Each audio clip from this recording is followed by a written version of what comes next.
when I was in sixth form, I thought I was going to fail my A-levels. So I was like, you know what? If everything goes to shit, I'm going to start a brand called Chhabra Chai and just sell tea and cake. So your tea is in Tesco's now. Yeah. Right? Well done. Thank you. What did you have to do to get into Tesco's?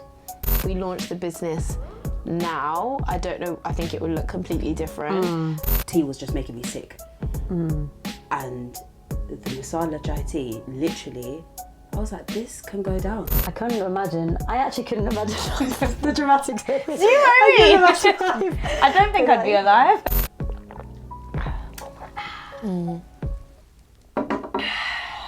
For real. This is a Promisingpreneur podcast. I am Aahliyah Amerat, and right now I am here with three beautiful, multicultural, just phenomenal ladies. Like, honestly, three best friends that have started a business called Chhabra, which is a tea brand, a masala chai. You've got cinnamon chai. You've got these drops. Oh, we're gonna get into it. And obviously, if you don't know already, I am a big fan of tea. Like, every day is a cup of tea, maybe about 5 cups of tea. But anyway, I want to introduce to you these three ladies, but I want them to introduce who they are individually, right? So without the business, without each other, who you are individually, and one thing that you are grateful for today. Wow. Did that throw you off? Yeah, it really did. You can go first. Okay, I'm Pratima. I am the CEO of Chhabra, and one thing I'm grateful for today is it really moist to say my family and friends. I was just like, I was telling these guys I had like a therapy session. Moist. I had a therapy session this morning, and I was always grateful for them, but like even more so like after the session I was like, I am so grateful to have such supportive friends and family. I love that. I'm Casey. I am the CSO, so Chief Strategy Officer, and I am grateful for waking up. There's been a lot of like death recently. Yeah, this is a sad time for my family at the moment, so I'm just grateful to be here, to be in full health, and yeah, waking up. I love that. Also, you saved us off, because normally I have a rule of like, not the most obvious thing. However, You know what? you saved yourself with the actual explanation. When I first thought of it, I was like, this is really easy. But I thought, you know what, actually? It's Take true. off passed away, Davido's son, like, this is the anniversary of Granddad's death, a year tomorrow, not to make this morbid, listeners we've got in. Do you know what, actually, it's about waking up.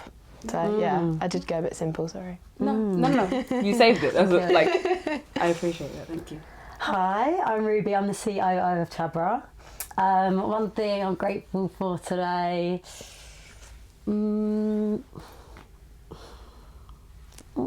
had all of us time to think. I know. I would have gone last. Feel free to copy mine. I feel like, yeah, the good ones have been said.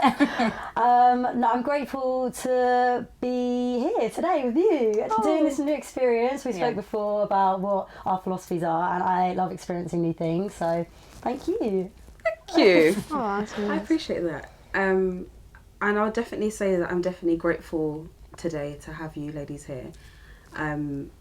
And also to have my team here. Like, we done a team podcast just before you guys come. Yes, sir. And yeah, I'm grateful for authenticity and just transparency, and because I think like, I hold those two things really high in regard. So, thank you. Can I take a sip of this tea Yeah, now? Because please. I've literally Man. okay, so this is the first time I'm having the cinnamon chai tea.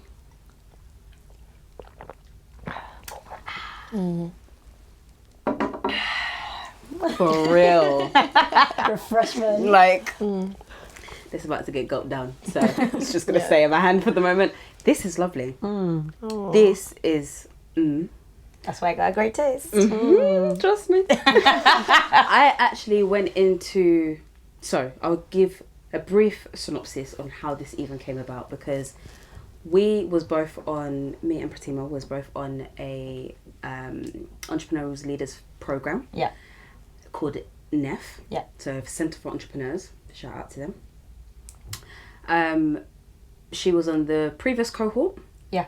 And I met her very briefly. Didn't know you was doing anything to do with tea. I didn't remember that at all, if I'm honest with you. No. All I remember was you doing some kind of like Bitcoin gamified system thing. Gamified, yes. Bitcoin, no. So I got it wrong. I wasn't listening at all. No, yeah, it's fine. I wasn't listening either. It's fine.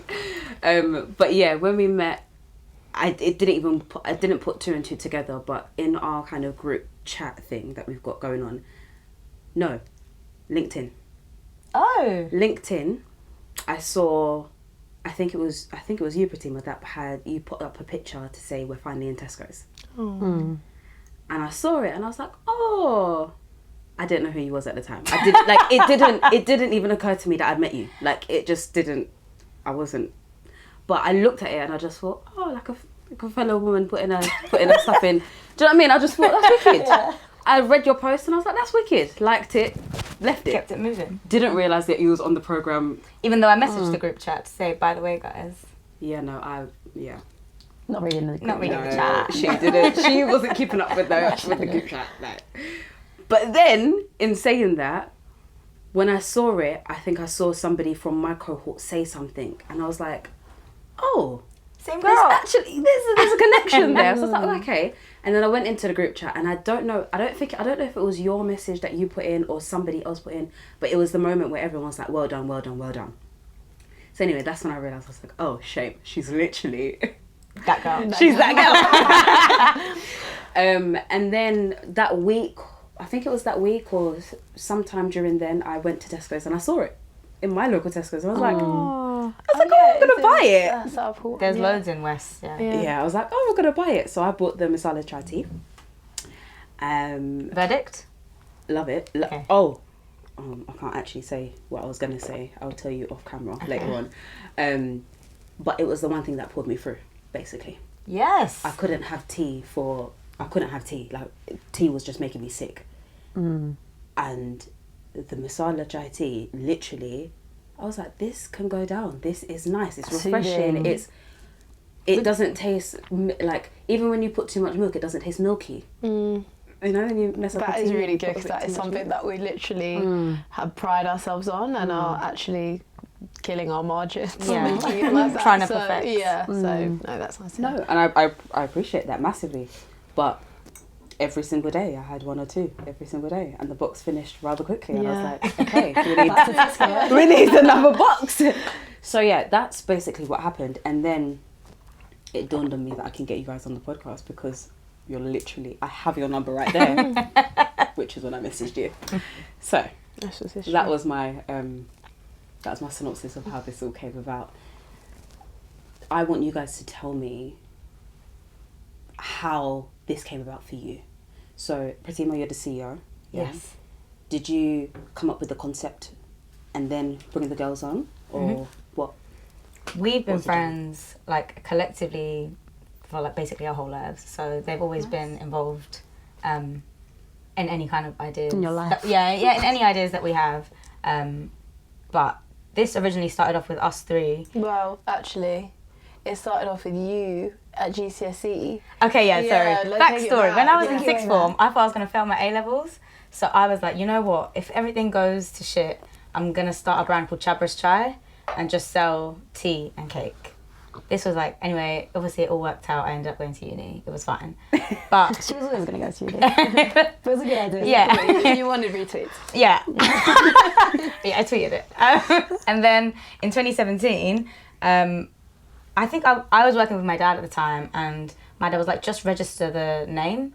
It only costs like £10 and you don't want anyone to steal it. So I was like, okay. So I registered it, and then I spoke to these guys and they were like, you should actually start it. Like, you're taking the name, like, let's get this going. And we didn't really have a solid idea of exactly what we were going to sell. We just knew that it was going to be chai, hospitality business, and we were passionate about putting the flavours of chai out there because we hadn't really tasted authentic chai on the market, especially in actual like ready to go drinks, and nothing that was sugar free as well. Like if they were authentic, all the stalls that would already have sugar mixed in. Oh my god! Right? Wow, yes, and it's overbearing. Yeah, very very sweet. Sorry, I didn't even think about that, but Yeah, carry on. and I'm diabetic, just a caveat. So for me, it was really important that things were sugar free. Like if you like, everyone in my family loves sweet things. I even love, but I want the option of adding it in. I don't want it already added in. Especially because you drink it all the time. Yeah. It needs to be sugar Yeah. free. Yeah. So that is how it started, and we were originally doing like trade shows, exhibitions, selling cups of chai, and it was like really really grueling hard work, and very capital intensive. But I think from that we got loads of feedback on the flavours of our chai, and also originally it was loose leaf, and we were like importing organic Assam chai, getting raw spices, grinding it together in our kitchen, mixing it together, and then packaging them and selling them at these trade shows and online. And actually we did that for a while. Even when we had tea bags, we were still grinding everything ourselves. So we knew exactly what went in, we knew the spice ratios, and then we would hand seal it with these sealing bags that would always break in the middle of the night. And so we were up till like 2 a.m. like sealing tea bags. Yeah. Wow.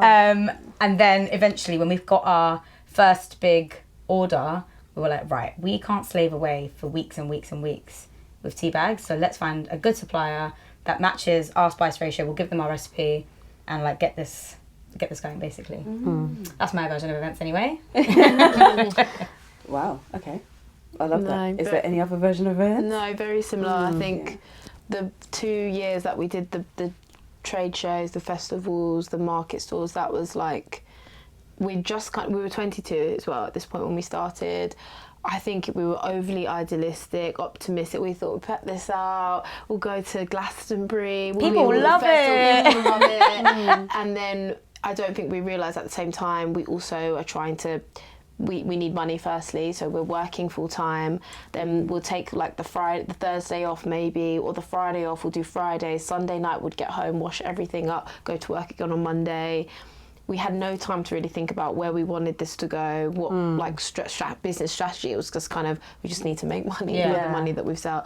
So yeah, I think it was a learning curve for the first 2 years, but yeah, I don't know if, we always say if we launch the business now, I don't know, I think it would look completely different. But it's a story. Oh, that's a question. What if you did launch it now? What would be like your top 3 things that you would do, like wildly different? Don't skimp. This is just one of them, like on graphic design and things that like consultants that you need to hire, like the ones that are asking for the big bucks. Some of them are a bit obviously too much, but the ones that are highly skilled are going to ask for good money. Like as good as Fiverr is, I don't know if everyone knows about Fiverr, like you're not going to find the highest level of work done. Like when you need like copywriting and like routine tasks done, Fiverr is great, but our original design of our website and everything was done on Fiverr, and it was great in terms of cost because we just started and we were like graduates. But I think if we did it now, we would definitely still try and save costs, but do it like find the right person to do it, not just find anyone online. And I think when we always speak about this because we are so close as friends. We've been friends for so long. We have groupthink. So we're like, this is an amazing idea. Like this is so good. And we'll all be like, yeah. And then someone else will be like, Wait, what? Yeah, and then like we'll get feedback. It's like, but they're not seeing what we're seeing. So I think, you don't get it. You don't get it. Yeah. But like that's the people who are paying for it. We're not buying our own product. Yeah. So I think if we did it now, we're way more like, okay, this is good. We like it, but like this isn't final. Let's see what other people think. Yeah, which seems obvious, but when you start, it's like, no, but this is a good idea. Like, and you're so passionate about your baby products, and you just want to run with it. But we would definitely spend more time getting feedback, collecting feedback first, because we've sort of done that over the years, and we've changed things. And obviously, that's expensive, making all of these changes. But yeah, if we did it, we started again, probably spend more time getting that feedback firstly. But yeah, it's all been a good learning curve. expensive learning curve. So, when you say expensive learning curve, CFO? COO. COO. Okay, sorry. Oh, COO. Do you have a CFO? No, I kind of manage the finance side of things. Okay, so with expenditures, what is, obviously testing is a is a large part of all of it. Yeah. But what would you say was the one thing that you bought, or a couple of things that you got that was so unnecessary, but you spent money on? Where do I start? Where do I start? It's true. Let's Where start do you back in start? 2018. So we started off with these. We were like, we're gonna have one full-size product and one sample for people that don't want. I actually forgot about that. For people that don't want I the erased full, that from my memory. that don't want the full-size packet. So we're like, okay, cool. Can we just leave that for a second? We had so much disbelief in our own product that we said people might not want to commit to They it. might just want Let's a try it. tiny little Really? size. Oh, okay. This So was with the we- loose leaf as well. Yeah, we designed 2 packets, one full-size, one small-size. When we'd ordered thousands of stickers and little packets, they came and they were so small you couldn't read a word. It was like small baby font. We were like, oh my god, we've just No, ordered with the so much. eyesight, you would not be able to read this tiny little font. We just like, we had rows and rows. Of They're these still stickers. sitting. I kept them for memory to remind myself of how stupid I was. So back in my shed on the top floor, they're sitting there. That was silliness. How much did you spend on it? I don't want to talk about it right now. Wow, that much. Stress. Yeah, so it's expenditures like that which just seem so wasteful. What else have we spent on? I think just as a business that sells goods, it's obviously cheaper to buy things in bulk. So it's much better to buy things for 10,000 than it is to buy like 5,000 of them. And so for that reason, whatever we order, whether we decide to continue or not, we buy in bulk. And then I think it ends up being that we then decide there's a recipe change or there's a design change, and it's like, okay, now we can't use it, now we have to order a whole load of boxes in. So I think that's one thing to think about when you're starting a food or drinks business. A lot of capital goes into your design and your boxes. You kind of have to just take the L. Yeah, you have to. Big businesses will just be like, well, we've got this now. We've got a great taste. Fuck all the old packaging. Yeah. But we're actually like, no, but we spent like Yeah. 10,000 on it. We're gonna keep pushing it out. But it's like, come on, you need to. And the biggest blunder of all, how could we forget? So before we launched our cinnamon and masala chai in Tesco, this was a couple of weeks before the launch, so like very critical timing. It needs to get into the warehouse, and I get a call from the tea factory saying, oh, by the way, you know your 3-spice cinnamon chai, it actually says 5 on it, and we've ordered 10,000 cartons. That's thousands of pounds gone in the drain. Like, I think that's the biggest. that was the biggest L. That was like a dark day. We were just sat in silence, just like, yeah, my heart just sunk. Because also, like, this needs to get into Tesco. We have no time to waste. And it says the wrong... And the lead time for the Thing on the box. factories to print boxes is obviously 2 to 3 weeks. So now I'm on the phone to the supplier, like, yo, you need to do me a favour and get this printed and sent to the team. In days. Yeah. Yeah. And then we were trying to, like, trace the blame, and I was like, whose fault is this? And it actually was mine.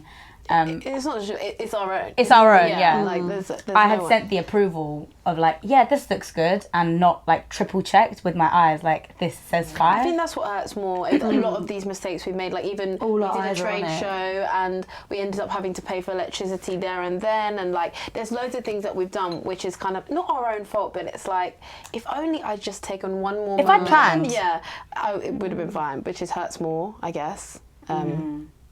I hear that. I get that massively.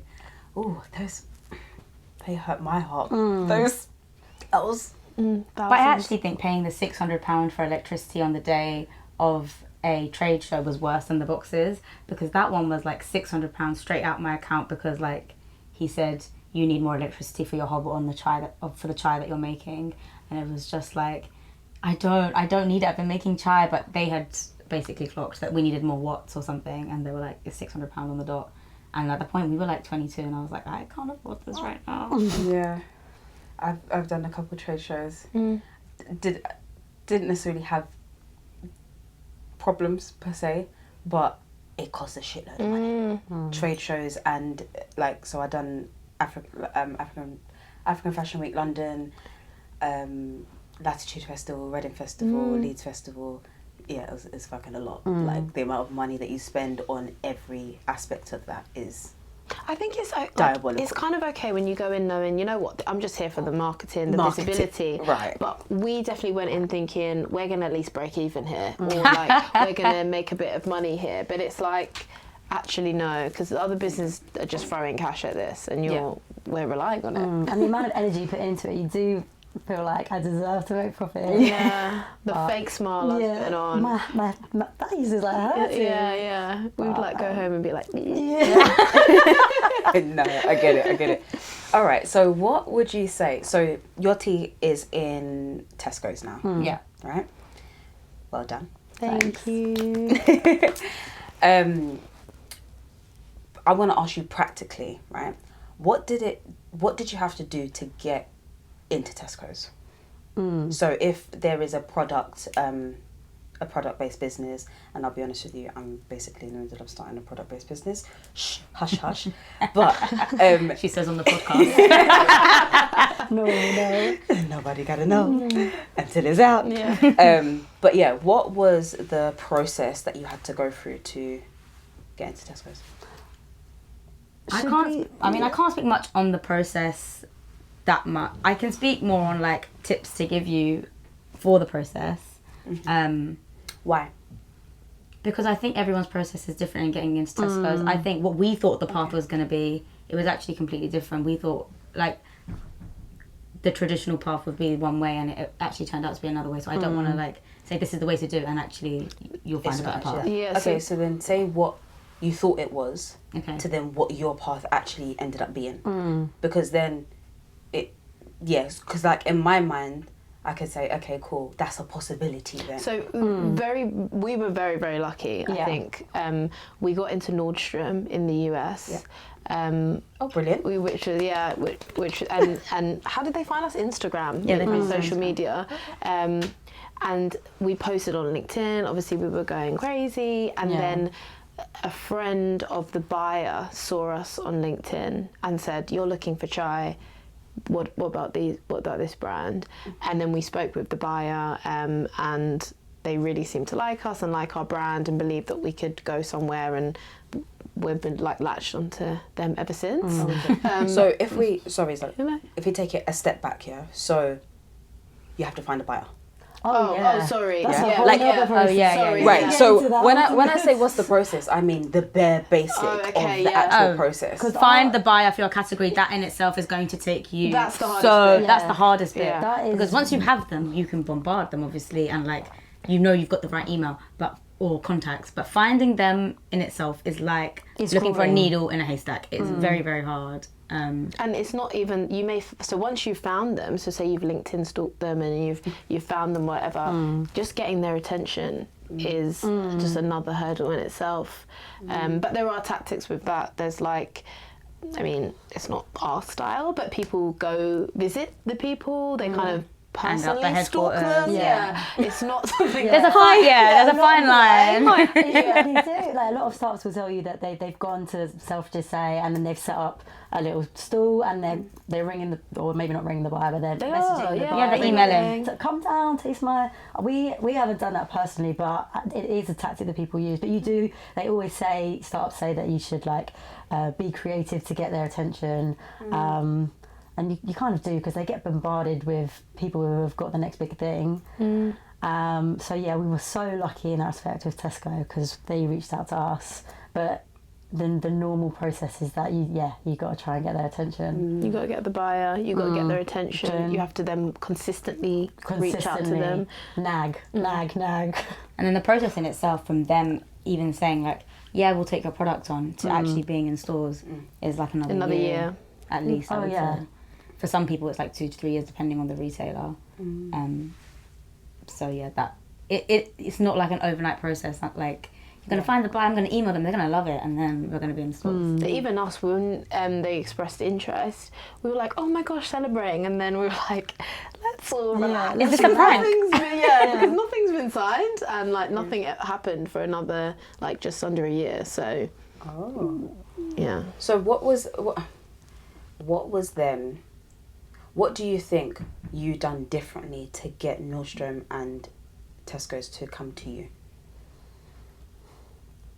I think the tea market is quite saturated, but there's not that much innovation in that category. So I think that's where we stand out, and our boxes and our flavour, and just consistently being present on social media. Yeah. And coming up with new ideas of content. Yeah. I think is where we stand out. So we are obviously a tea brand and flavour extracts brand, but we want people to buy into us as well, because that really helps sell your products. Yeah. I think like, yeah, a lot of people recognise us from Instagram especially. That's our favourite social to kind of advertise ourselves on. And you've got to be bold, I think, with what you do, what you post, and your branding as well. It has to just basically stand out. But yeah, I think that's probably how Nordstrom originally. Yeah, I think we put people at the front because I think it's also because we didn't have the money to pay for graphics. I think we wanted, this is not what we wanted. We wanted like cool graphics and like animations, and we didn't have that. So we were like, okay, we're models now. Like, or our friends are models. Our families models. So it's I think maybe that was a bit different. Yeah, I hope that was it. It wasn't. No, that makes sense. How much did you spend on your branding in the end? Which branding? Which version of the branding? We've had a few evolutions. Iterations over time. So this final version, because I like This this isn't even the version. final. This isn't even the It's final. not the final. Because we've added the Great Taste logo. We've made the colouring a bit better, like a bit bolder. This is what I'm saying about money being wasted. on So packets. we're always thinking about like what could be better. Honestly, I'm looking at this and I'm getting annoyed. Yeah, I'm seeing what needs to be changed. I don't want to see it anymore. No, but yeah, it's got to be changing. Ain't no one gonna know. No. Remember, it's only you that knows. Yeah, it's only me. Literally, I'm looking at it like, oh, but like everyone's just like, this is nice. Yeah. Like, it's not. it's worthy to be on the shelf. No, yeah. It is, definitely. Regardless of if it's not the final I was iteration. close to running into every Tesco and just go, get a new one. Okay, so I want to get a little bit more personal into you individually. Actually, no. Yes, individually first. What would you say is, obviously you started, like you had this idea in secondary school, essentially, yeah? And you kind of alluded to the fact that it was based on essentially a lack of belief in yourself and your ability to get your grades. Okay, we're getting deep. Yeah. This is where the tears start. So what was the catalyst? If you explain a little bit more about the catalyst of what really drove you to doing this, because of course you had the support of the girls to say, no, you actually start doing it, like why not? But what was, if you can remember, what was your thought process at that time? When I launched it. Before. Or the sixth form. Where it came from, yeah. What was the catalyst? Okay, so the concept in sixth form, I wouldn't say was fully formed. I think that was just me wanting to sell chai. I used to visit India like twice a year, and if you've ever been, you know that there's so many like chai wallahs like serving chai, and there's always snacks or like street food. And so I was like, there's nothing. At the time, there was no chai wallah in London, none of these stores that exist. So I was like, why does it not exist? And so that, I think, was the initial catalyst. I saw that gap in the market. I obviously never followed through with that in sixth form. Maybe I would have been rich if I had done it then. I would have been the Chhabra chai wallah. But that was the initial idea, to be like one of them street... Where's the name from? Chhabra? Yeah. Punjab. No, as in like... Where did we get it from? Where did you get the name from? My surname. I thought so. Because as you was talking, I was like...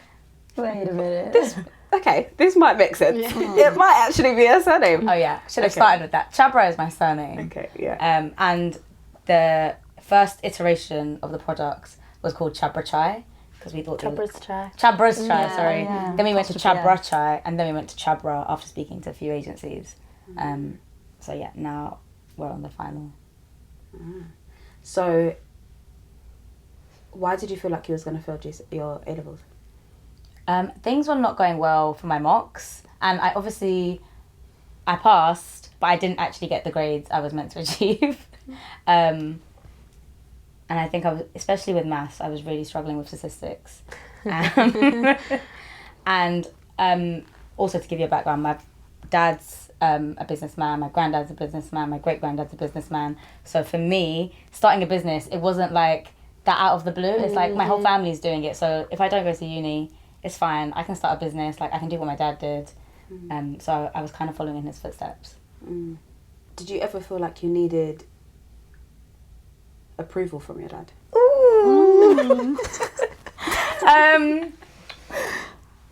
I mean, I think when he gives me his seal of approval, I feel like, okay, you've really nailed it here. Like, because what he normally does is I show him something and then he gives me 10 million bits of advice on what you should do better, or you could have done this, or you should be the next Starbucks, and it's like, you're not listening to me. But when we got the first Tesco thing and he was really, really proud of me, I was like, this feels really satisfying for some odd reason, even though I pretend to hate you all the time.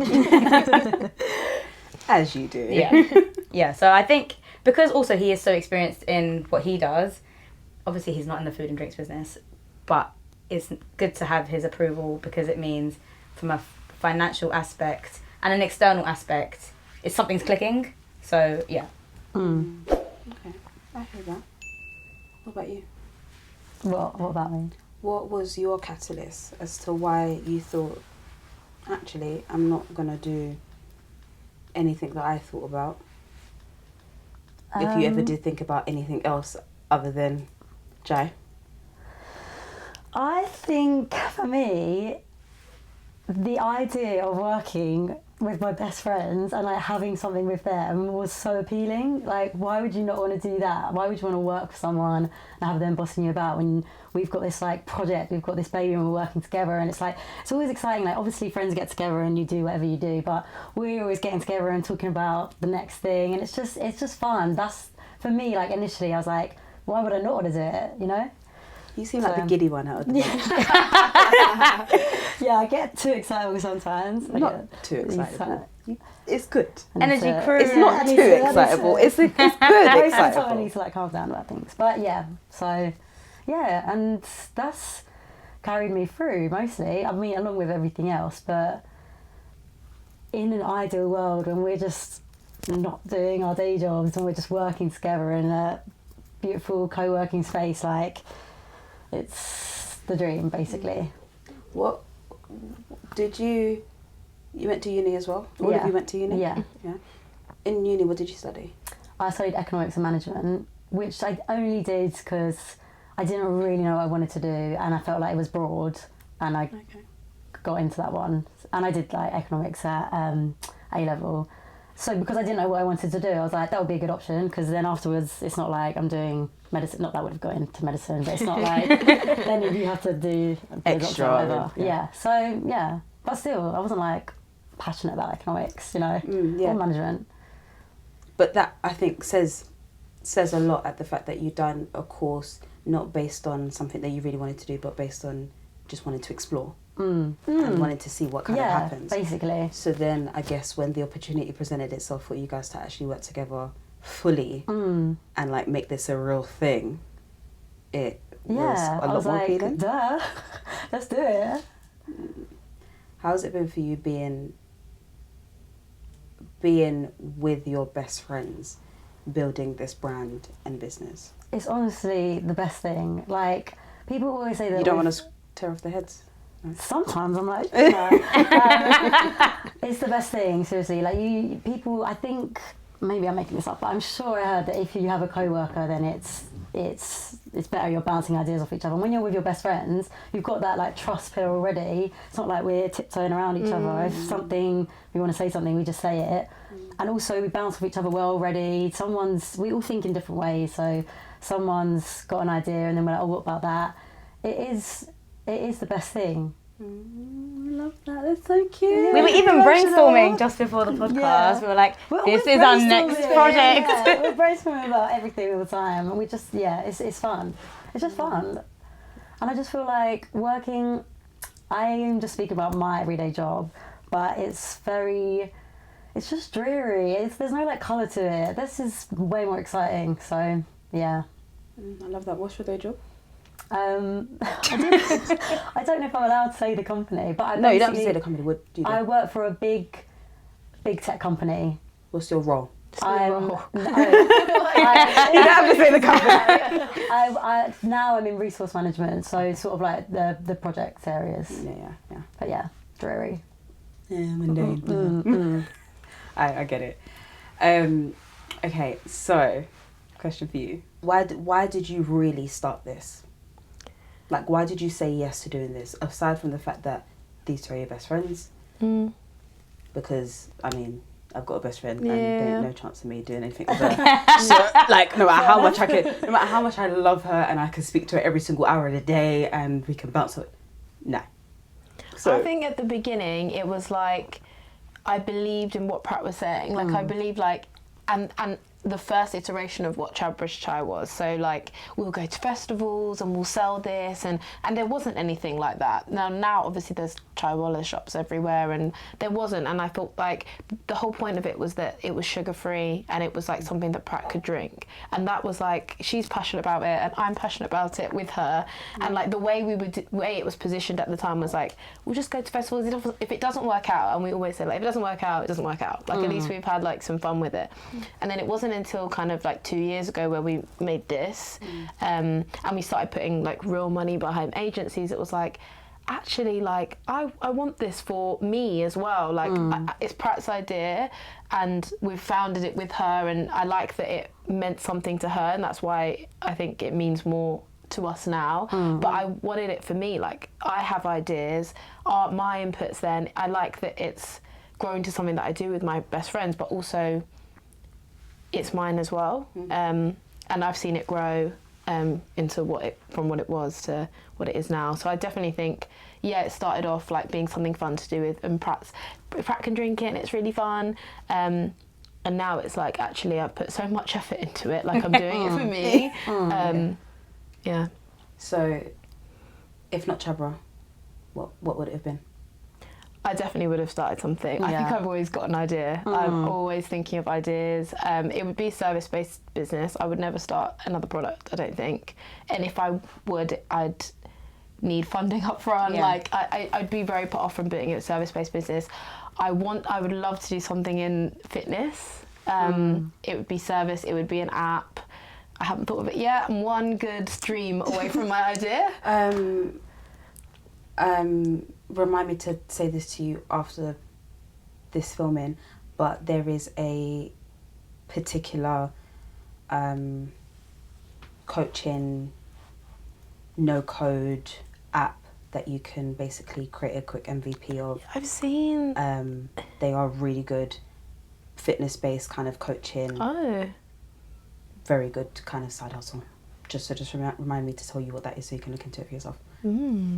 Yeah, you're the best fitness coach. Yeah, I know. But I don't. Yeah, I would do something. I would have something else, and I probably will end up having something else as Chhabra grows and develops. Yeah.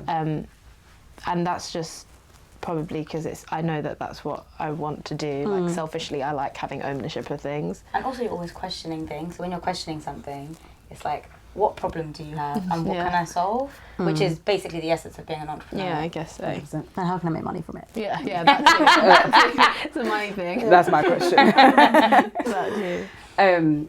So I love that. What would you say if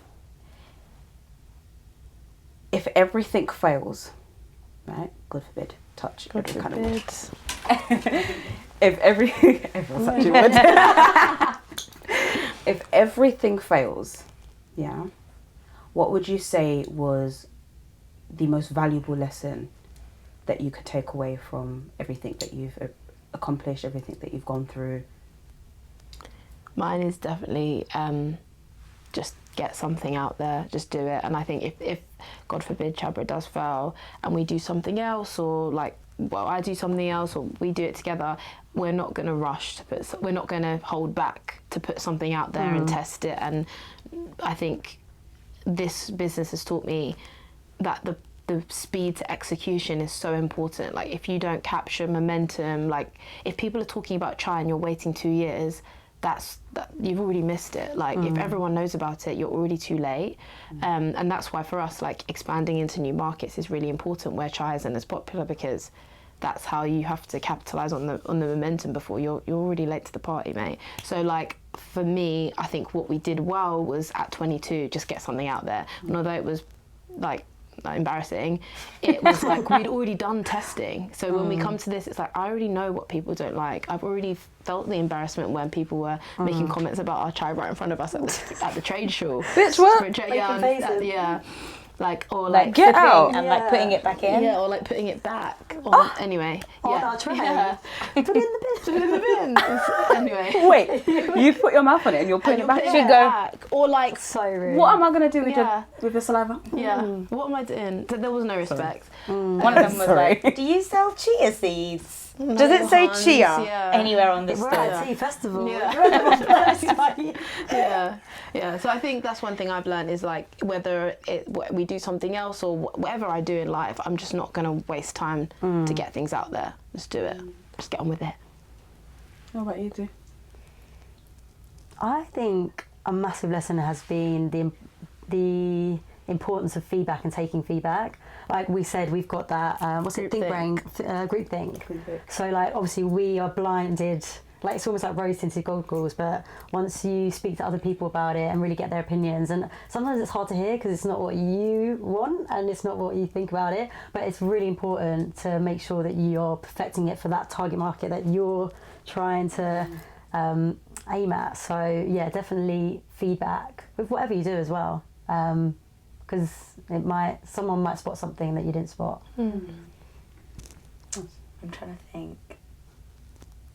In terms of how we've grown, I would say at the beginning, not that we would ever question ourselves, but we were a bit more shy and reserved. But now I think we've really come into our own, and like we're very, very confident in our product. And anyone that before, if anyone said a negative comment or like questioned it, we'd be like, "Oh, maybe we should change this." But as you said about the feedback, take feedback from the right people. Don't take feedback from everyone because not everyone is your customer. And just have confidence in yourself, because there are some people that don't even have a product and don't really have a really good business idea, but they're out here with the most confidence selling everything, and it's their persona that will get things sold and their confidence. So you need to grant yourself that same confidence and carry yourself in a way, because you actually do have a good product or you have a good service, so back yourself basically. Yeah, definitely. Yeah, That's facts. Back yourself. yeah. I don't know how many people in the NEF cohort that you saw that you thought, this business idea is not going very far, but they were carrying themselves and No comment. I mean, this little shade. no, it could be anyone. No, I'm joking. To be honest with you, my cohort, every single person that was actually on the cohort, I was impressed with. No comment. Going on to a kind of entrepreneurial kind of bootcamp program kind of thing, there are certain times that I think to myself, I'm basically sitting in a classroom going over things that I've learned when I was 16, 17 years old. Like, I know all of this because I've actually put into practice being in business for since I was 17. So I was like, I've gone through all of these hiccups and learning curves and bloody, what's it called? The flipping business model canvas. Oh, yeah. Sorry, that was the one thing that was just Financial models. Yeah. like I've gone through all of this, or theoretically, but in real life, in actual experience, it's not the Very same as a different. bloody model canvas. Like it's just not the same, right?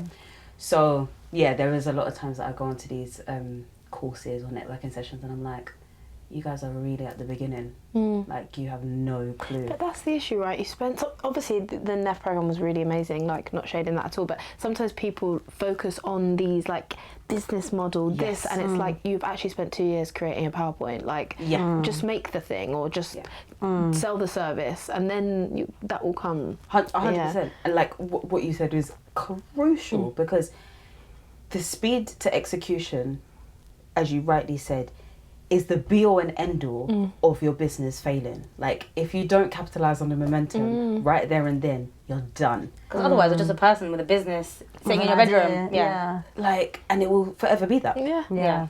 And that in itself is detrimental to your mental health. Like, God. God, And then suddenly you see someone else doing it, you're like, I was going to do it first. Yeah. I was going to do that. Yeah. But did you, Susan?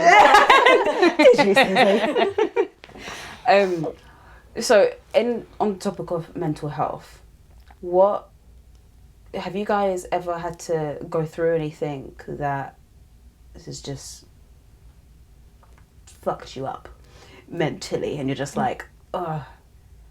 Yeah. Yeah. You really want the tears, don't you?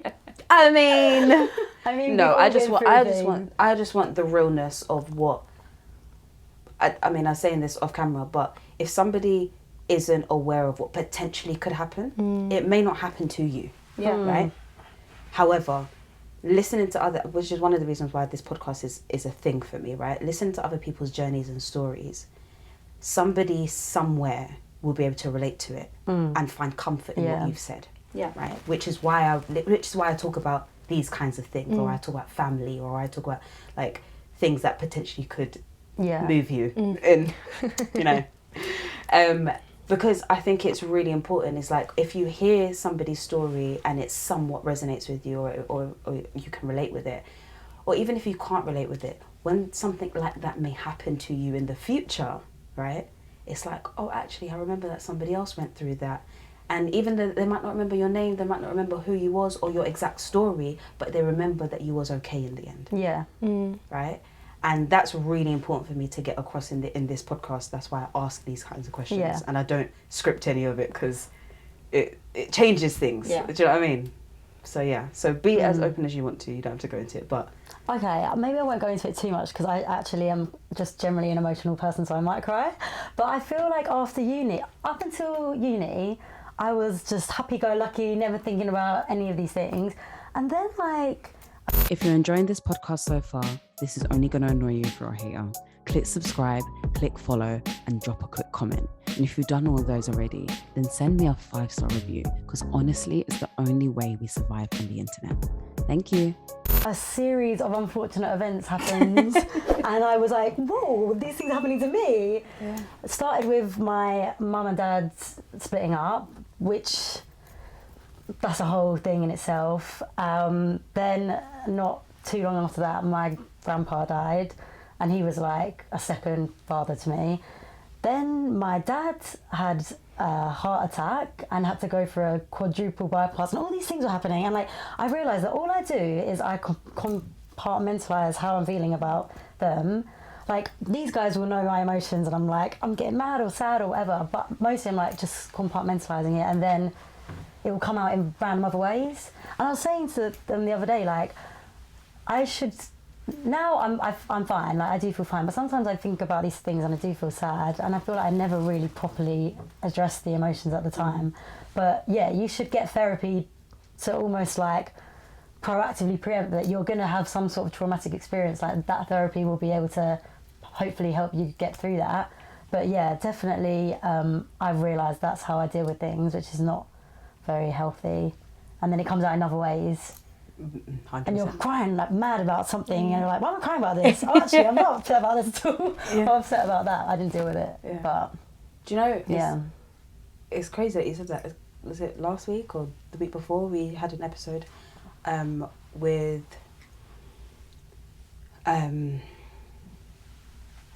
who was it? Kimberly. My mind literally just went blank. We had an episode with Kimberly Lovemore, and her story was that her parents, when she was 24, 25, they divorced. So everything she knew up until the age of 25 was family, right? It was mum and dad in the same house, we're doing whatever we're doing, blah, blah, blah, blah. And then randomly, well, I say randomly, but there was obviously more to the story, but that's it.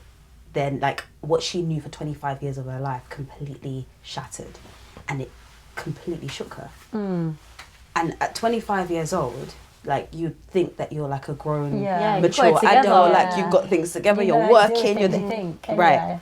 So then you don't think that your parents getting divorced or your parents splitting up will mean so much to you.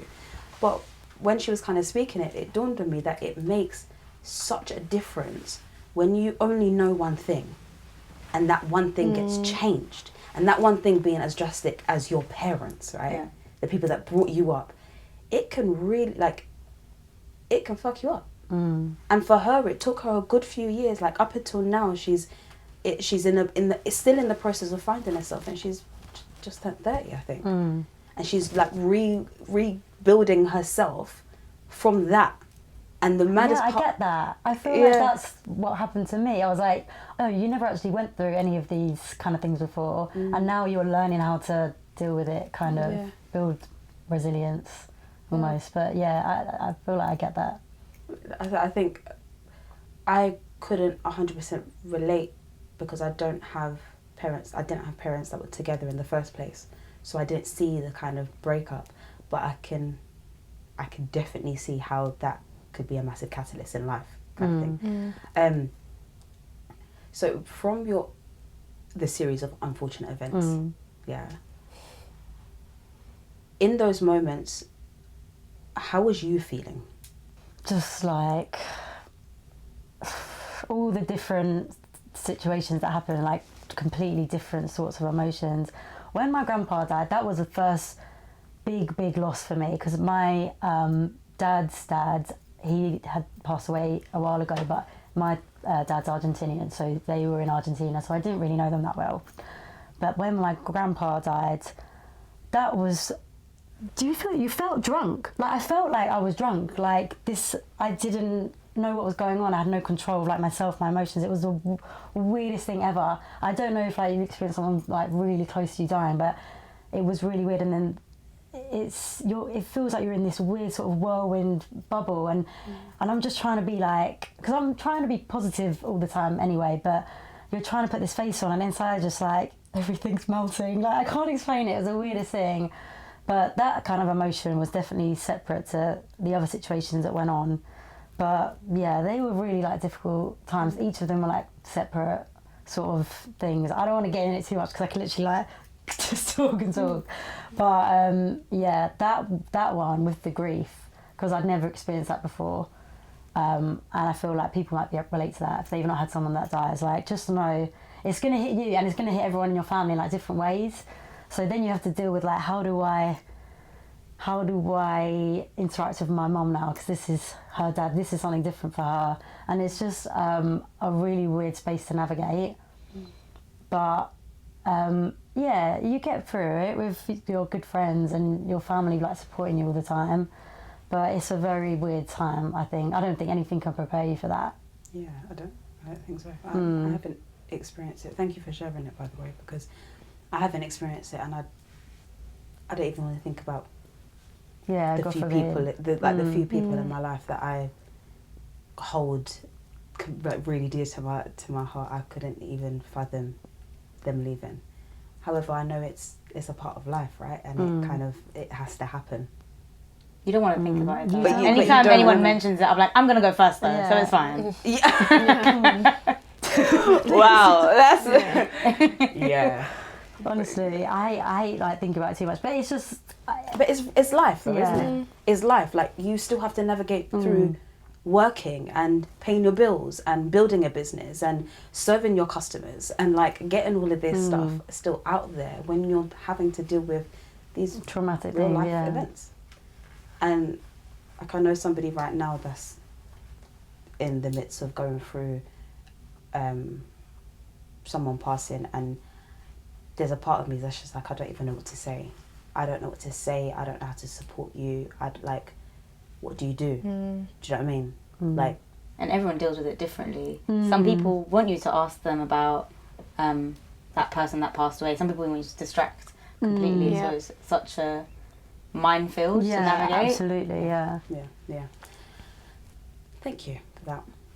I'm not going to go into my thought processes on that. We're just going to slide over that one. I'm just going to slide over that one because she will actually start crying. No, don't. I'm going to listen to this. No, you can. If I start, then it's fine. We move. Yeah, I hear that. What about you girls? What's your, like, a moment that everything was tumbling, and what did you do to get yourself out of it? I don't know. It's really difficult for me. I feel like I had a lot of things happen when I was younger, and I think in my adult life, not that things haven't happened, they have happened, but it's not been world shattering, because my parents split up when I was young. My dad moved to Malaysia. We do have a great relationship, but he obviously left me with my sister and my brother. I had a strained relationship with my mum at the time. We now have a really good relationship, but obviously that was really difficult because I wasn't with my dad. And just like growing up in my teenage years, like they weren't great, like in terms of my home life. And then I think as I've got older, now I'm dealing with things like when I was in my early 20s, like I broke up with my boyfriend who I'd been with for like 7 years, and I don't think it was earth-shattering. Like I think it was really sad, but I don't think I got through it. I just think my early teens, I also have a younger sister, so I'm very like maternal, as these girls know. Like when you have a younger sister, you just feel like your second mum, and like your Mother's Day, you should be getting something. Like that's honestly, yeah. Why am I raised you. Yeah. I'm your mum too. Yeah. So I don't know. I feel like when I was younger, I went through not so much. You know, everything's relative, but I think it's prepared me in a way for life now, as in I feel that sad things have happened. Obviously, I mentioned at the beginning my granddad passed last year, and I have lost people, but the first person in my family as an adult. But there's been no moment in my adult life where I've thought like everything's come tumbling down, because I think I came out of like uni and my teenage years and like a woman already. Yeah. And that's not to say like I still don't have growth to do, but things just put into perspective. Like trivial things is like there's actually problems at home. Like this isn't important to me, or you know, health. At least you're still alive. Like, I don't know. Everything with me now is just like come on, perspective. Unfortunately enough, like you know, I've not had loads of things in my adult life which have got me down. So I think, yeah, I'm just fortunate in that sense that I went through things. Because even like with Ruby, I think when you were going through your parents' issue, I was able to be like, you know what, don't worry, because it gets better. Yeah. Like you'll be okay. You're literally like, I can see how it's gonna. I can end see up. exactly how everything you're going through. I felt, and it was really comforting because like I didn't know how to navigate that space either. But that's a whole other. yeah. But I was like, I completely get what you're saying, and I've kind of already done this, and I'm telling you, you'll actually be okay. But yeah, I think most of that happened kind of years ago. You felt like you had to mature and be a woman. Definitely. I think I've been like my age for like 10 years. Yeah, she has. I don't think I've grown at all. Yeah. You always have the drops of wisdom. Yeah, like... I think I've just had to grow up quite quickly when I was younger, and even though at the time I didn't actually feel like I was, I just had to have a mature mindset. I think even for my sister as well, like we can't both be there like, yeah, F mom, F dad, like, hey life, like someone has to be like, push me to the end. Like, someone has to be like, you know, it's actually stable, yeah. And I definitely wasn't, like when I look back, like I was definitely an emotional wreck, but I just think now I'm like, oh, that was so like teenage years. That was so like in my early 20s. Now I'm like, I just can't invoke those emotions that I used to feel anymore. It's because you felt the extremity of basically every emotion. Yeah. So now when it comes to it, it's like, I've been here, I've done this, and I know how to navigate it. I honestly feel like cried out sometimes. Yeah. Like even like with when my granddad passing, like it will be moments that I'll be really, really sad and get really like upset, but I think I've cried so much when I was younger that sometimes I just feel like, let me just have a minute, let me just cry it, and then I know I'll be okay, because I know like the glass is full with the tears. Once it's gone, like I'll be okay, we can keep it moving. So yeah. I relate with that massively. Really? Yeah, my life started young. Do you know what I mean? Like, I had to grow up as a child. And be a grown up in my teen years. Yeah. So I get the concept of just being like, there's actually not much that can surprise. Yeah, not much that can surprise me. And it's about the surprise. The perspective thing. Yeah. Like, even though now the situation is entirely different. At my worst currently, I could potentially go back into those spaces. that I didn't think was possible. And is that an emotional thing? Because as in you feel the same... Emotionally. Yeah. Mentally. So kind of two different things, right? Yeah. So like emotionally, like something would happen and I get down and depressed and I feel dark, right? However, mentally, my logical brain is like, no, but you got this, you got that, like you can do this and you could do that, and if you do that, that can happen, and blah blah blah. Like my logical brain is legitimately cacking at my emotional brain and is going, shut the fuck up, you're chatting shit, you're gonna be fine. Then my emotional brain is like, no bitch, you're not getting it. This is dire. Bitch, you gon' die. Excuse the French. But yeah, like I didn't know that conflicting feeling could be crazy, because in my head I'd gone through so much and had to mature so quickly. There was so much perspective that I had on life.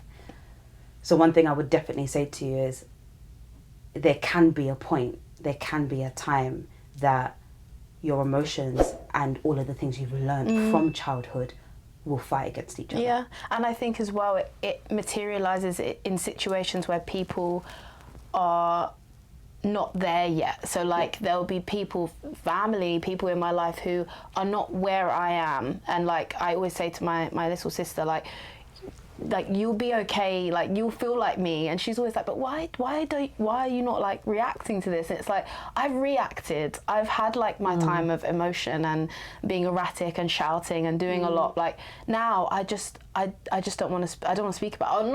I will address it with you, and I'll make you can talk to me about it, but I won't get to the same level as anger or upset as you anymore. And it's also about me knowing I don't want to be in spaces where I'm going to feel certain ways that I felt when I was younger, or be pushed, and we're all kind of egging each other on to feel a certain way. So I think now it's like, you can talk to me about it, but I respectfully, I don't care. Like, I'm so like over it.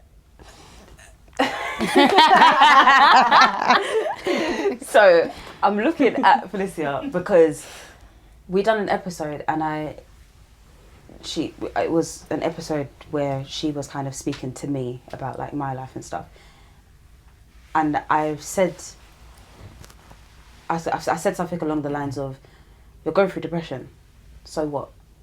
You're life's falling to pieces, so what? Like, and that sounds so harsh, right? Very.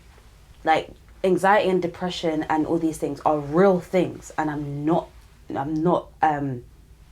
I deal with it. So they're real fucking things. Like, you can't get out of bed, you can't function, you like, all these things are real. However, life still goes on. So what? Right? And that is and she was like, huh? I get that. I get it. Like she was like, wow. And you know what do you doesn't mean? So necessarily what? extend to everyone, but this is me. No, it doesn't. Like, for me, I've got to keep moving. 100%. So we can be sad in this moment, but I've got to get up tomorrow and go to work, or I've got to do this. Like, Precisely. No, I completely get that. Yeah, it was. We can't really dwell all the time. But if it's someone else, I get it. Like, take time out. Do what you need to do. For me, I got to keep moving. Like, because if I stop, yeah, I ain't getting back up again. Literally. Yeah, no, I fully agree with that and relate to that massively. And also, just before we started filming, I was talking to my team, and I was just like, and they were basically saying that something ridiculous, like losing 5, 6, 7 like pieces of footage would just go. Like, we've spent time, money, effort, and we've lost 5 episodes of our podcast just like that. So we don't have nothing to kind of put out next week, and we're scrambling, right? In that moment, for them, so basically we done a team episode, and in that team episode we spoke about what was like the hardest parts of doing this podcast so far. And for both of them, it was the moment when we lost the footage. Yeah. But my response to losing the footage was, all right, it's cool. Like, What's next? How are you keeping it calm and collected? like, and that's exactly what they said. They were just like, you was so much calmer than expected, or like, how are you this calm? What the heck? Is everything okay? Yeah. Do you think it's being around other people? Like sometimes when you're by yourself, You panic. lose your shit. You lose your shit. You're like, fuck, I've ruined this. But when you're with other people, you're like, everything's okay. Like it's all fine. No. Okay, so if it happened, if it was just you, it would be like, this is fine. That's even more reason to keep it moving. Yeah, Not because dwelling. because then there's no one else affected. Yeah. So if it's just me affected, it's like, damn. Like shit then. I did that. Like It's just me that's the suffer. yeah, like I did that. You fucked up. Fine. Okay, move on.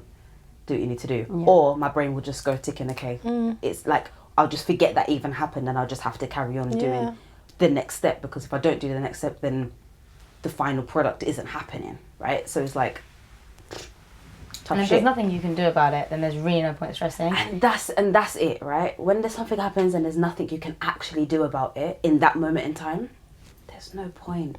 However, there could be times that I would lose my shit. It really does depend on my surrounding. If something else has happened that's fucked me off, or like a few things have happened, and then something else the happens. iceberg. Like the micro stresses. Right, Yeah, and exactly. Then it builds up. And because that kind of like is fine, that happens constantly. Something happens that is jarring constantly, right? So I'm like, okay, never mind, on to the next. Okay, never mind, on to the next. Okay, never mind, on to the next. Okay, never mind, on to the next. Okay, I'm about to be a bitch. Like I'm done, right? And I think when the time like the footage and stuff went, it was the first thing that kind of happened for that week or that day or whatever it was. So it didn't affect me as much. But had that been, say, a week later after I had an argument with my partner, or my mum got on my nerves, or my little sister didn't use my shit and didn't give it back, or like, do you know what I mean? Like dumb shit. But if it was a build up, then all hell would have broke loose, and I don't know how I would have reacted to them. Do you know what I mean? So it really does depend for me on like what's happened. And I think when you have a business, you actually are opening yourself up to more of these stresses. So it's like relationships might be one, then you get stress at work, then you get stress at the business, then like everything keeps coming all on tumbling top. down. And it's sometimes like, I wish I just had one thing I was doing, one relationship, one friend. That could be you. Yeah, that was like no stresses. Yeah, I heard that. Oh, thank you for sharing that. No worries. That was good. That was I good. mean, I feel like I'm just going like one by one. However, you guys can just talk over each other. It's fine. But Prat, your turn. I want to hear you. I don't think I've had like any catastrophes in so far. There have been mini crises, like of course everyone has that in their family life or their friendship, but I don't think there's been something that's been as big as a close one's like loss. But I think in the mini crises that I've had, having the business, or as much as I think work can be like quite mundane, it's good to have that routine, because it just means, okay, I have to put something out, or there is this constant in my life that isn't changing. I think you need to be distracted. You're someone who likes. I need to be distracted, because if I dwell on something, I'm a real like overthinker in my head and will go crazy in my mind and then do silly things. So I need to be distracted from the worst version of myself, if that makes sense. So yeah, I think I need to be busy in the day, distract myself from any kind of troubles that might be happening. What's the worst version of yourself? Who is she? Who is she? Okay, the worst version of myself. It's probably when I'm feeling the lowest and it's just like endless tears and you can't stop crying or thinking about the thing, which I don't know. I mean, I'm sure everyone goes through it. But why is that the lowest version? Like, why is you being up, like, crying the lowest? That's Not me crying, but like, I think feeling that shit for me is the worst version of myself. Like, I don't like feeling like that. And sometimes it's really hard to get yourself out of that place. But yeah, I think things like life moving on and you having things to do keeps me like, okay, stop crying in the shower now, stop crying in the car, stop crying on walks, like get on with it. Like you actually have things to do. And maybe I'm just a dramatic person, But yeah. That too. Yeah, I'm very glad. Well, what is it that you guys do? What is it that you do for yourself to come out of like emotional states? Like, do you have like a routine that you would go to, or like a, I don't know, a playlist, or Feels for Reals on Spotify. what's the things that you do to get yourself out of like an emotional state? I think for me, I need to be outside. I live near Epping Forest and a park. Yeah, it is nice at times. Sometimes scary in the dark. Yeah. But walking through the forest and like just being alone and just putting headphones in, listening to music. Like sometimes just being outdoors in the nature and just alone. That helps me unwind, definitely. How often do you do that? I do it as much as possible. When it's not raining, I like to go for a walk or a run like every day. Oh, nice. So that really does help me unwind. And I get really restless. Like, I need to get out. And if I don't do something with that restlessness, I'm just doing craziness. So, yeah, that's definitely my way to unwind, for sure. I think mine depends how, like, what it is. If it's like work angle, something not trivial because, you know, it's relative, the gym. But if it's something bigger, or like I'm in a rut, like I'm feeling like I'm comparing myself, or I'm unhappy in what I'm doing, but I'm making no active steps to change anything, that kind of thing, I'll let it play out. I'm not gonna lie. Like I probably will do the week, get upset every evening, be in a bad mood, and then like be like, okay, so that's enough, let's go, and then move on. But that's not actually a very healthy way of doing it. I probably need to address the issues that are causing it. But I definitely don't have any tangible steps that I do. I just let myself be upset. Like, do you know what's mad? Do you know what is mad? You saying that, I'm like, are you attacking me? Triggered. I do that. It's true though. I'd love to say I've got breathing techniques or 1, 2, 3. Yeah. No, it's like, I'm just No, upset. I'm just sad. Yeah. And my boyfriend knows, like, I'm not even going to try and find solutions with you because there's no solution you can give me. This is me, and I need to just feel this sadness and let That me is a get through solution. it. Yeah. Feel the emotion in its full entirety. It's a short-term solution. It's Yeah. not long. It's not addressing the issue or making any steps. It's just being like, you know what, I just need But to if be it's an sad for a bit. external thing triggering you, that's out of your control, and now you feel this emotion, you feeling that emotion that is the solution. I think like what I would do is just, it's fine, everything's fine, it's fine. No, I don't do that. And just keep it moving. Yeah. And then what happens is it piles up, and then eventually I get to this like breakdown, and then like everything just comes like gushing out. Yeah. Where I actually think that's probably the solution. Don't do what I do. See, but I mean, I think what we do works. It works for me at the moment, currently. But also, if you want to address the situation like deeper, doing some kind of therapy or counselling. Absolutely. Yeah. Or something like that. Yeah. 'Cause so I do therapy. Yeah. I'll do it on a weekly basis, and I think it's really important to feel. Like any emotion that you are feeling. Who was I listening to? Jim Rohn, I think, the other day. I don't know why I was listening to Jim Rohn, to be honest with you. His voice is funny. But I was listening to his like little podcast snippets, and he was just like, the most important thing to do in life is feel everything. When you step out and you see a blue sky, feel the fact that it's a blue sky. When you step out and it's a fresh air, feel the fact that it's a fresh air. Like, and it seems so like woohoo, like fairylandish, right? But it's like when you feel sadness, feel deep sadness. If you feel excited, don't hold back on any of those emotions, because at the end of the day, the essence of life is those emotions. Yeah. Do you know what I mean? Yeah. And it's Yeah, like you feel true. fulfilled, not by how much money you have, or Yeah. not by anything other than the feelings that each of those Yeah. individual Yeah. things And give to you. that's what I always Yeah, say, like, you true. won't get over something until you're sad about it. Whether, like, that's why I kind of do this thing, like, let me just get out this sadness that I feel right now, or this, like, unfulfilled thing I feel, and let me just be over it, because I know that in myself I'll be like, okay, that's enough, like, come on, we got to keep going now. What are you going to do about it? But no, definitely therapy is probably the way I should look to help me with that. Yeah. I mean, I would definitely say, like, the days that I do therapy, I either feel it a lot, like, is that whole day I'm heavy. Yeah. Like, I'm heavy.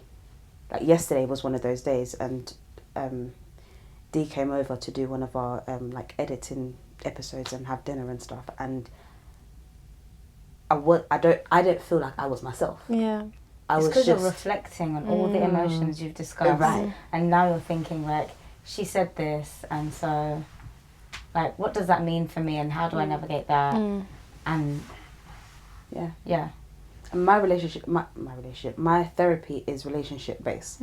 So it's about and I think it's a really good type of therapy, to be honest with you, because one thing I never really wanted to do was, like, do therapy where you just talk about your past, and that's not actually how it goes, right? You don't just talk about your past and bring up the past for the sake of it, and you just talk. That is actually not what therapy is, right? And that's what a lot of people kind of think counselling and therapy is, that you just bring up the past for no reason, and there is no kind of, like, conclusion. And, you're just talking about what's happened. Yeah. When the type of relationship that I'm doing, the reason why we speak about the past is because you work out all of the patterns that you have built up as a child. And your behaviour. Yeah, and those patterns then instantly, and, like, you see, like, as you're speaking, you start making the connection of how they correlate to your daily life. And it's only until you speak it out and you put it in a timeline and you're like, oh my God, you see the connection. Yeah. And those facts existed before the fact that you said it, but you didn't connect the dots. Yeah.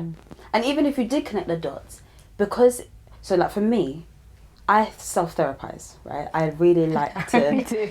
Reading Instagram quotes, like, yes, that one's me. No, it's in the shower, or it's like when I'm walking somewhere, it's like, Yes. how did you feel?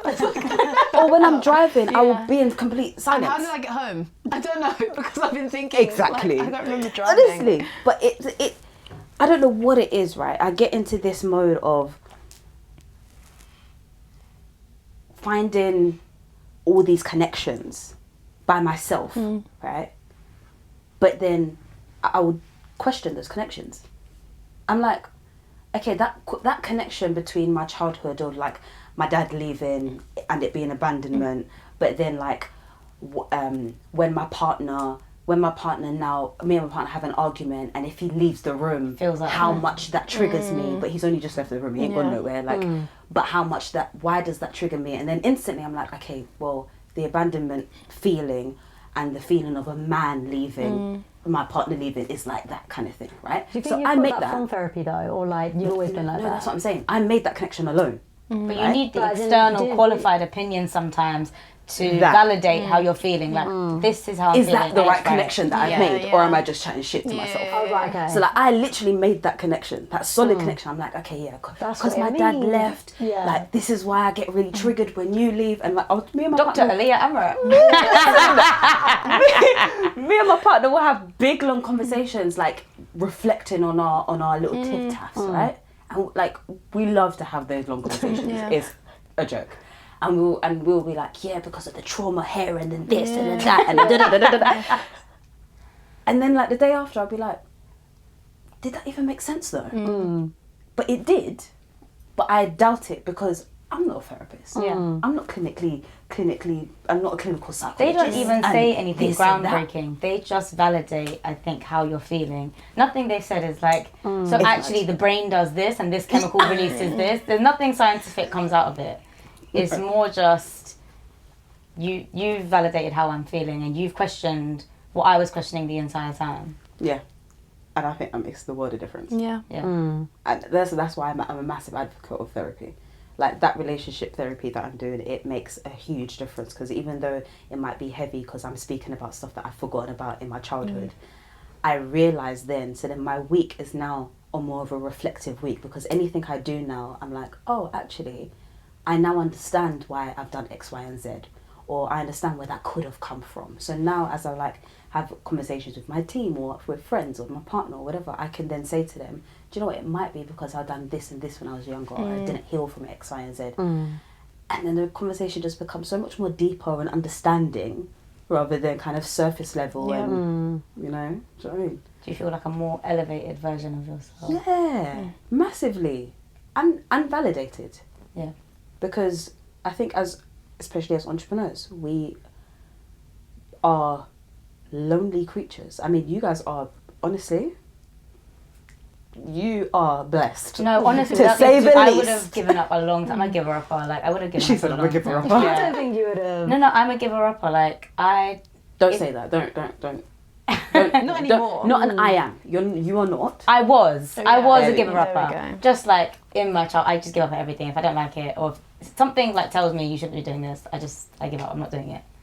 But yeah, I think having two other people there that also believe in it, it's like, okay, this isn't a futile idea. Like, How important do you think it is having this friendship? So Paramount. important. It is paramount. I wouldn't be alive. Like, Oh God. no, okay, not. I mean, Drama I queen. mean, yeah, I'm dramatic. No, honestly, they like, your friends carry you through, because sometimes your family is there for you. They're always there for you, but they don't hold that space for you in a way that your friends do, and understand you that your friend, like, in a way that your friends do. So yeah, I think we're so lucky, and like we do know that we're lucky as well, but I actually couldn't imagine the dramatic bit. Do you know what I mean? I don't think I'd be alive. I couldn't imagine. I feel the same, but you know me. If you guys go, Owlies. I'll make it work. We It's have like to there's get always friendships, but it's just like we're like family now. This friendship, and it's just it's so important.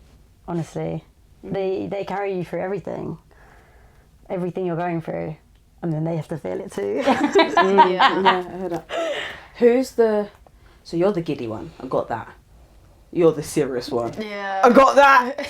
And you're the like, Unstable one. so my yeah, I get it.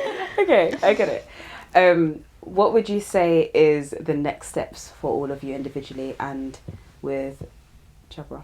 Chhabra, I think we want to get into the US. Yeah, We that's want the to next keep big step. extending retailers here. We want to bring out new products, New flavours. flavours. And It's also just keep refine growing. the existing ones. Yeah. Like, we're constantly trying to make it more premium, make it more unique. And we're always thinking about that team that we're going to create as well. Like, we're going to have such an inclusive, diverse team. We want people that are like entrepreneurs, what we're saying, that just create just an amazing team that will work for us and with us.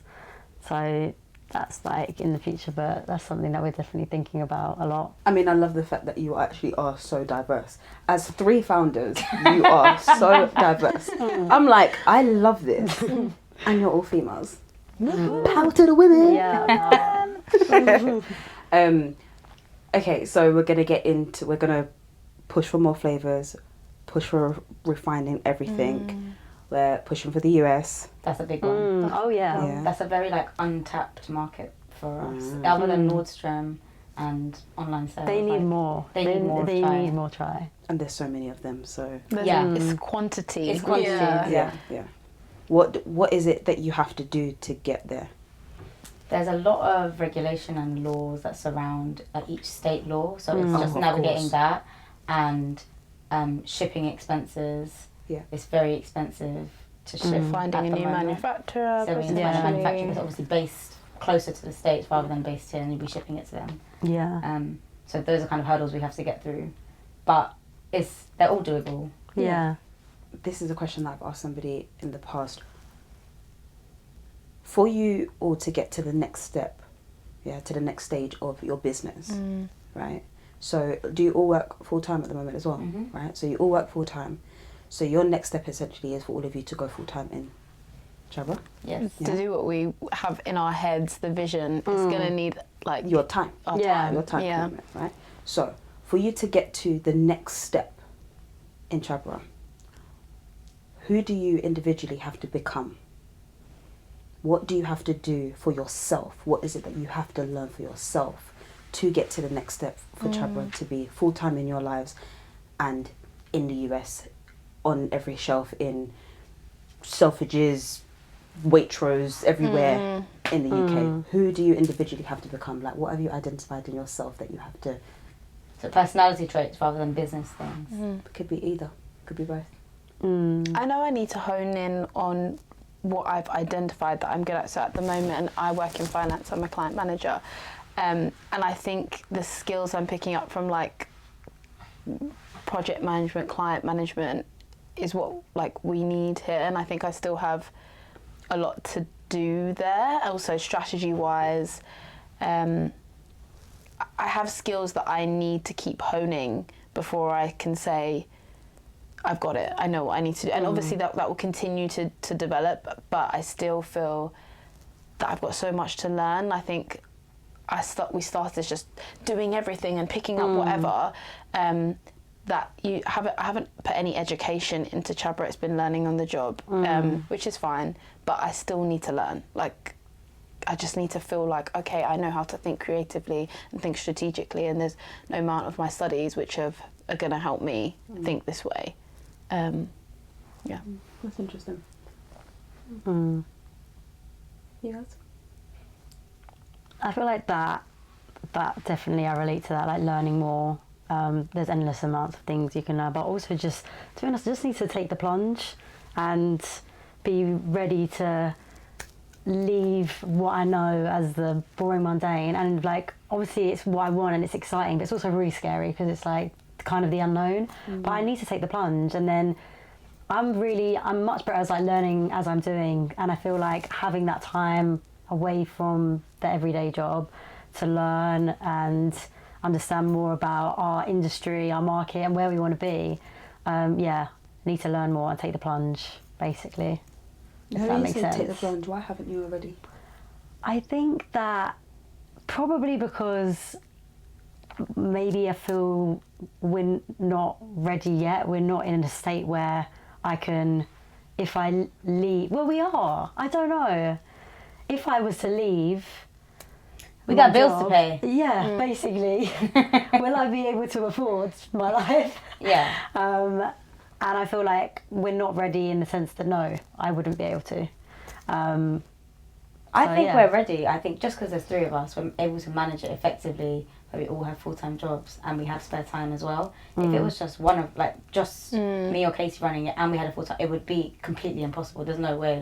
There's way too many tasks in the day to do. But we can split it up and you had this, you had this, you had this, and then we can get things done in the evenings, weekends when we can. So I think actually having three of us helps there. Oh, massively. Yeah. If it was just one of us, you would have to pick one or the other. There's no, you can't be balancing. Yeah. Forget it. Yeah. Pratt, what about you? Who do you have to become? This is gonna sound really cocky, but I don't think there's anything. Because I don't think you'll ever be fully ready. Maybe I think, I want to improve my presentation skills and how I present myself to investors or external stakeholders, but I will only gain that once I put myself in rooms with these people and actually do it. I can't sit in my room and twiddle my thumbs and think I'll be ready, or do an online course and think I'll be ready. It's just not going to work. So yeah, I don't. That's going to sound really cocky. No, but I get what you mean. I get what you mean, but for me, it's like I love being a client manager. I love the things I do in my day to day. I really enjoy it. So I don't think that skill to come into a business and be a client manager, you can get it so wrong. Yeah. And I think the skills that I'm learning and I like it. I genuinely think if I continue to do that, that will be so helpful to a role. But where you're coming from, managing a CEO, see a business, you're not going to get that from your day to day. And I get that. I do get what you're saying there. And I do feel like the skills I learn at my day job, while it's interesting and it's a completely different world, other than how to professionally word things and how to conduct yourself, those transferable skills I can take over. But in terms of actual content of what I do in my day job, it's IT. It's not transferable to food and beverage industry. Yeah. But also, really, no one can speak properly on emails nowadays. So No, it's so true. No one cares. Where's email etiquette gone? No one cares. Out the window. Out the window. Not even a regards.